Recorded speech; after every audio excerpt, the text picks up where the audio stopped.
तद्भवत्तु फलं तेषाम् तद्भवत्यल्पमेधसाम् देवान् देवयजो यान्ति मद्भक्ता यान्ति मामपि अन्तवत्तु फलं तेषाम् तद्भवत्यल्पमेधसाम् देवान् देवयजो यान्ति मद्भक्ता यान्ति मामपि अन्तवत्तु फलं तेषाम् तद्भवत्यल्पमेधसाम् देवान् देवयजो यान्ति मद्भक्ता यान्ति मामपि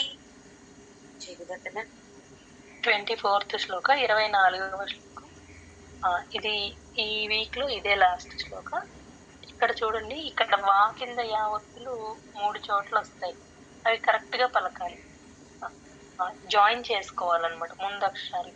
అవ్యక్తం వ్యక్తిమాపన్నం, అవ్యక్తం అవ్యక్తం అనేస్తారు, అవ్యక్తం కాదు అవ్యక్తం.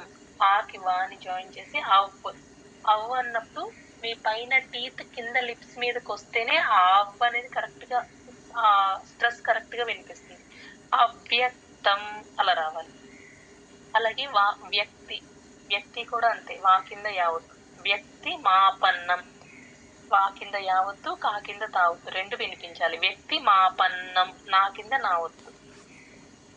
అవ్యక్తం వ్యక్తి మాపన్నం, అవ్యక్తం వ్యక్తిమాపన్నం, అవ్యక్తం వ్యక్తిమాపన్నం, అవ్యక్తం వ్యక్తిమాపన్నం. మీరు కరెక్ట్ గా చెప్పారమ్మా. వేరే వాళ్ళు ఏం చేస్తారంటే వా తీసుకో, వాకి పొల్లు పెడతాం. ఇక్కడ అందరూ ఔకారం పెట్టేస్తారు చాలా మంది. అవు అలా అలా అనకూడదు. అవ్వ అంతే, వాకి పొల్లు అంతే, ఔకారం లేదు ఇక్కడ. ఒకసారి అందరూ గమనించుకోండి. ఇది మాత్రం ఆ వా కింద యావత్తు ఎప్పుడు వచ్చినా అవ్వ అనే చెప్పాలి. అవు సౌండ్ రాకూడదు. ఆ ప్లస్ వాకి పొల్లు అంతే, అవ్వ అంతే, ఔకారం రాకుండా చూసుకోండి. మన్యంతే మామ బుద్ధయః, మన్యంతే నా కింద యావత్తు, మన్యంతే మామ బుద్ధయః.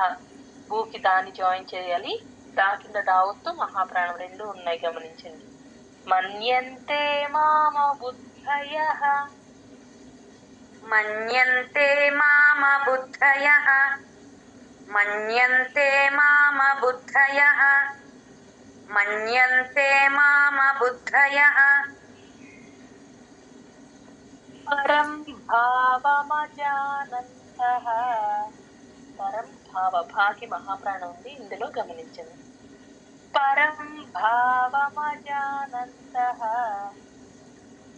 పరం భావమజానంతః, పరం భావమజానంతః, పరం భావమజానంతః. మమావ్యయమనుత్తమం, మమావ్, మాకి వాని జాయిన్ చేయాలి. ఇక్కడ కూడా అంతే, వాకి పొల్లే పెడతాం, ఔకారం అస్సలు రాకూడదు. మమావ్యయ అలా రావాలి. మమావ్యయ అనకుండా మమావ్యయ మనుత్తమం. అక్కడ కూడా తా కింద తా వస్తుంది కాబట్టి మనుత్తమం, నువ్వుకి తాని జాయిన్ చేసి చెప్పాలి. మమావ్యయమనుత్తమం, మమావ్యయమనుత్తమం, మమావ్యయమనుత్తమం, మమావ్యయమనుత్తమం. అవ్యక్తం వ్యక్తిమాపన్నం, మన్యంతే మామ బుద్ధయః. అవ్యక్తం వ్యక్తిమాపన్నం, మన్యంతే మామ బుద్ధయః. అవ్యక్తం వ్యక్తిమాపన్నం, మన్యంతే మామ బుద్ధయః. అవ్యక్తం వ్యక్తిమాపన్నం, మన్యంతే మామ బుద్ధయః.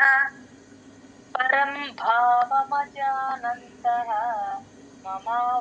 మమావ్యయమనుత్తమం, పరం భావమజానంతః, మమావ్యయమనుత్తమం, परं भावमजानन्तः ममाव्ययमनुत्तमम् परं भावमजानन्तः ममाव्ययमनुत्तमम् अव्यक्तं व्यक्तिमापन्नं मन्यन्ते मामबुद्धयः परं भावमजानन्तः ममाव्ययमनुत्तमम् अव्यक्तं व्यक्तिमापन्नं मन्यन्ते मामबुद्धयः परं भावमजानन्तः ममाव्ययमनुत्तमम् अव्यक्तं व्यक्तिमापन्नं मन्यन्ते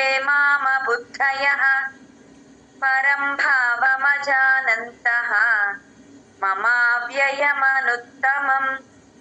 अव्यक्तं व्यक्तिमापन्नं मन्यन्ते मामबुद्धयः परं भावमजानन्तः ममाव्ययमनुत्तमम् अव्यक्तं व्यक्तिमापन्नं मन्यन्ते मामबुद्धयः परं भावमजानन्तः ममाव्ययमनुत्तमम् अव्यक्तं व्यक्तिमापन्नं मन्यन्ते मामबुद्धयः परं भावमजानन्तः ममाव्ययमनुत्तमम् अव्यक्तं व्यक्तिमापन्नं मन्यन्ते मामबुद्धयः परं भावमजानन्तः ममाव्ययमनुत्तमम् अव्यक्तं व्यक्तिमापन्नं मन्यन्ते मामबुद्धयः परं भावमजानन्तः ममाव्ययमनुत्तमम् जय गुरुदेव జై గురుదత్త. బాగా చెప్పారు. కావ్య